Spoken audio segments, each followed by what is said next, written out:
lo que tiene que ver con la abstención. Ayer decía cómo la abstención electoral ha ido creciendo desde el año 2020 y presenté las cifras. Esto es un tema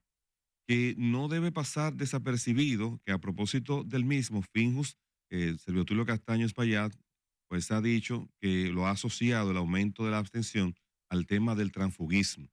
Ciertamente, ya no estamos en una etapa en donde exista la ideología y los partidos políticos solo cambian de nombre y de color y da lo mismo que hoy usted vea a una persona haciendo campaña o proselitismo o dando declaraciones en contra de un partido contrario y mañana, por alguna coyuntura favorable, económica, de buscar algún tipo de ventajas, pues esa persona simplemente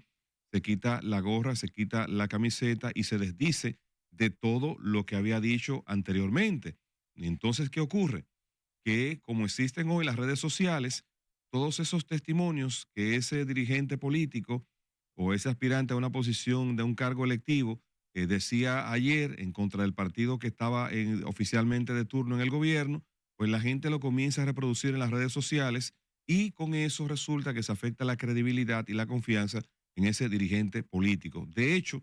este proceso nos va a dejar grandes lesiones de personas que se cambiaron de camisetas después de tener posiciones muy radicales en contra del partido oficial, no lograron su cometido, no pudieron salir electos, por ejemplo, en las boletas de esos partidos,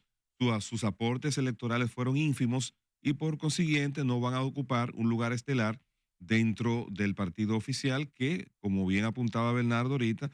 pues se va a alzar con la mayor cantidad de diputados que se conoce en la historia política de la República Dominicana para un solo partido. Entonces, la gente ha dejado de creer en las organizaciones políticas tradicionales y eso se está reflejando. Quizás ahora el PRM, como es el partido que está en el poder, no lo sienta, se está beneficiando de ese tipo de cosas, pero si mañana el panorama cambiara, estoy seguro que será uno de los partidos que más se va a lamentar de haber puesto en práctica ese ejercicio.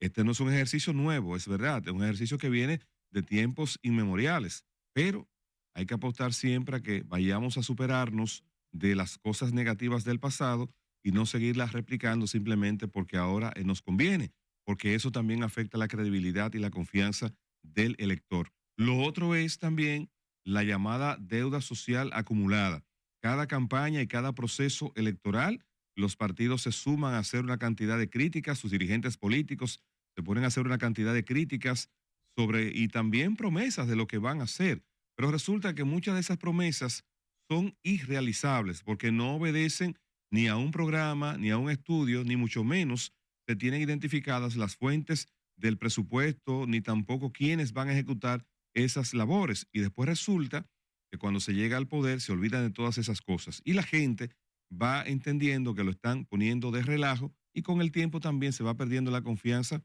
en los gobiernos. Y ahí pasamos balance, por ejemplo, a todas las cosas que prometió este gobierno en el cuatrenio pasado. ¿Cuáles y cuántas se cumplieron? Bueno, pues ya hoy estamos nuevamente recibiendo nuevas promesas y ya se olvidaron las que se hicieron anteriormente. Pero ha pasado así también con otros partidos que cumplen muy poco lo que prometen. Yo sé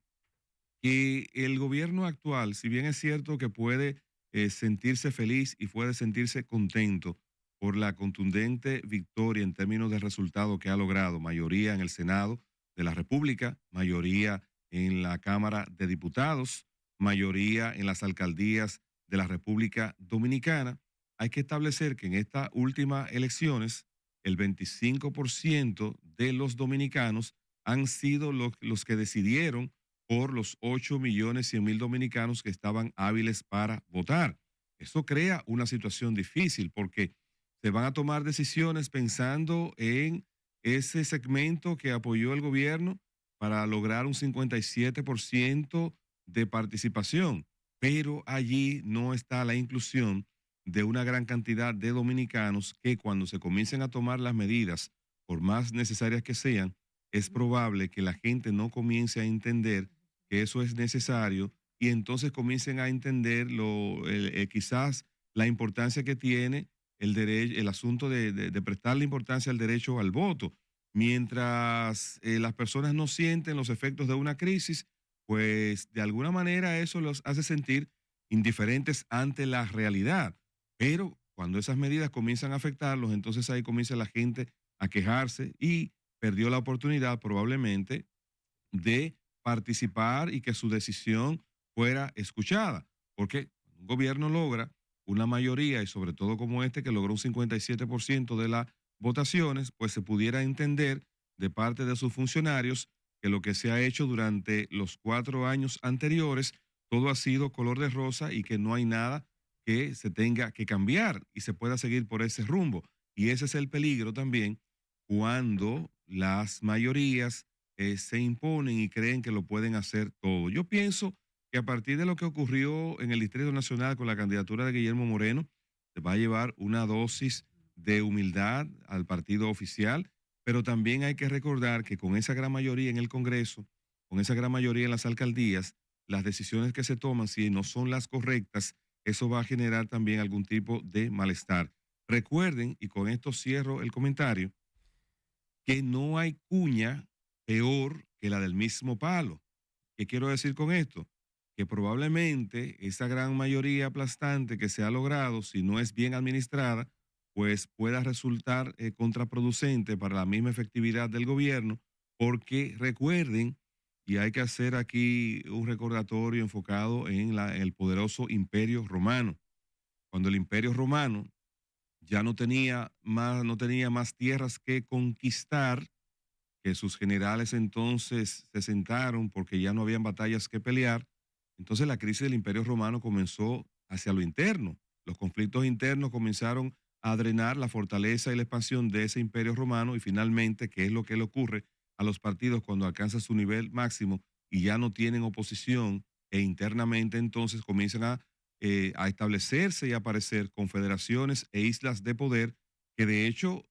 la propia Cámara de Diputados es un ejemplo de eso.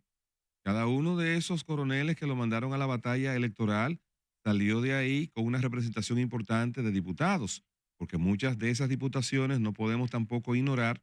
que si la ubicamos, por ejemplo, en un mapa de las instituciones gubernamentales, ahí hay ministerios y hay direcciones generales que parieron números importantes de diputados. Y si restarle mérito a esos candidatos a diputados, porque muchos de ellos lo tienen, pero hay que decir que el apoyo económico que recibieron desde el gobierno fue importante para que ellos pudieran lograr la victoria que hoy tienen. Y entonces habría que ver si al final de cuentas la democracia dominicana, el equilibrio está dependiendo de la funda de billetes, o está dependiendo también de la influencia que puedan ejercer los ministros a la hora de llevar al Congreso a sus protegidos. Eso entonces deja en desventaja a la oposición y por vía de consecuencia también termina debilitando la democracia. Ahora con la Super 7.